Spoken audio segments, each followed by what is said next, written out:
انسانیت کا آخری رشتہ وہ بھی خاوند اور بیوی ہے کہ جنت میں ہر شخص اپنی بیوی کے ساتھ، ہر خاتون اپنے خاوند کے ساتھ ابدی زندگی گزارے گی۔ الحقنا بہم ذریتہم، ساتھ ساتھ رہیں گے اولاد رشتہ دار، لیکن ہر جوڑا اپنی جنت میں الگ۔ کسی رشتے کے لیے اتنی آیات نہیں اتاری گئیں جتنی خاوند بیوی کے لیے اتاری گئی، پوری سورت اور سینکڑوں آیات۔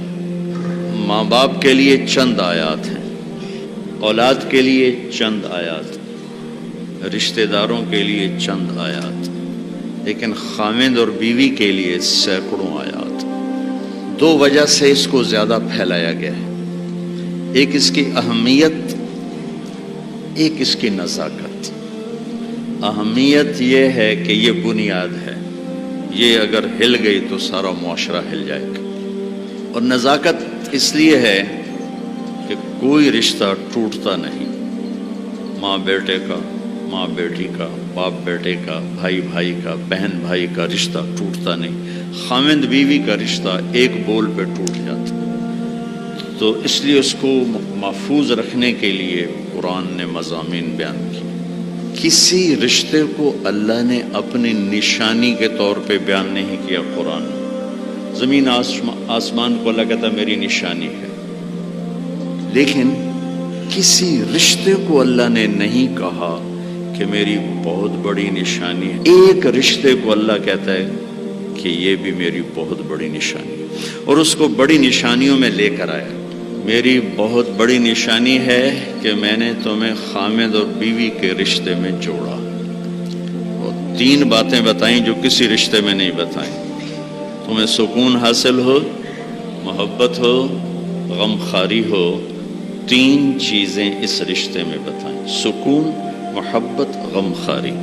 تو بھائیو میرے عزیزو، ایک تو میں یہ آپ کے سامنے لانے کی کوشش کی کہ یہ رشتہ بہت اہم ہے، سب سے بڑا رشتہ، سب سے بڑا رشتہ۔ زندگی کیسے گزارنی ہے؟ لفظ نکاح میں پیغام موجود ہے۔ لفظ نکاح،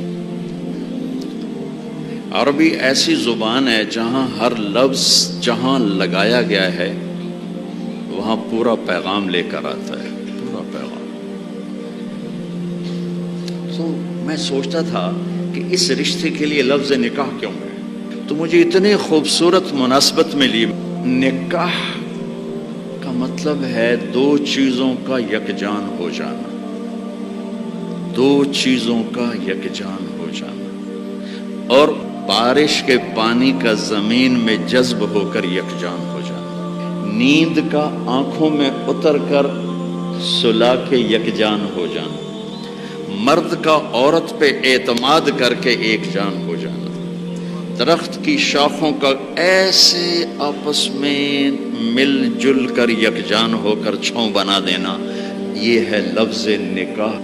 مرد کے خوبصورت اخلاق جو دھیمی بارش کی طرح عورت کے دل پہ اترتے ہیں، جو زمین ہے اور وہ ایک سرسبز کھیتی بن جاتی ہے۔ دھیمی بارش والے اخلاق اپناؤ، تمہارا گھر آباد ہوگا۔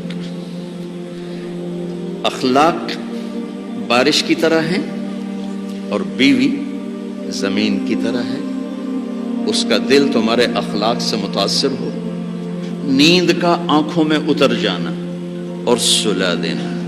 تمہارے خوبصورت رویے تمہاری بیوی کو اتنی سکون کی زندگی دیں کہ وہ چین کی نیند سوئی چین سے اٹھے۔ کتنے گھر ٹوٹ گئے شک کی وجہ سے، شک، نیک پاک بیویوں پہ شک کرتے کرتے کرتے طلاقیں ہو گئی۔ ایک مزاج ہے، اس کے لیے عالم غیر عالم کی بات نہیں ہے، ایک مزاج ہے۔ اگر تربیت نہ ہو تو یہ اپنے گھروں کو تباہ کر دیتا، چاہے عالم ہو، چاہے بادشاہ ہو، چاہے دیندار ہو، چاہے دنیا دار۔ بیوی کے فون چیک کیے جا رہے، کتنے فون کیتا ہے، کتوں فون آیا، کتوں میسج کیتا ہے، کتوں میسج آیا۔ یہ ایسے الو ہیں کہ اپنا گھر تباہ کر کے بیٹھ جاتے ہیں۔ اعتماد کرنا، اعتماد دینا۔